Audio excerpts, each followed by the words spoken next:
आपण जानिछन्ति कि प्रत्येक दिन आपण 20,000 थर निश्वास नियंती केबे चिंता करिसन्ति एहा आपनको देहरे केमिति काम करे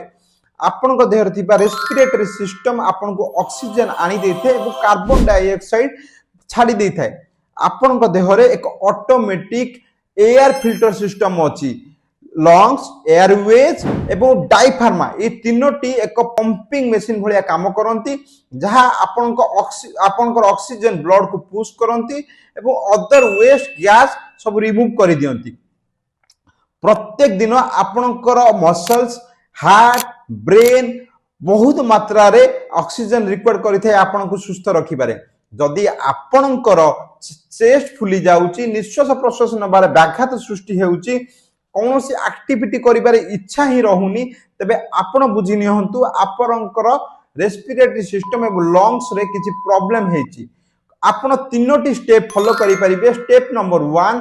प्रत्येक दिन आपण डायफ्राम एक्सरसाइज ऐड करंतु 20 मिनिट रो एक्टिविटी आपन लाइफ रे रखंतु एवं हाइड्रेट रखंतु जो तरह को आपनकर थिबा म्यूकस बा कफ पतला रहिबो एवं आपनकर देह रे ऑक्सीजन सप्लाई रो भल भाव हो पारिबो। Thank you so much.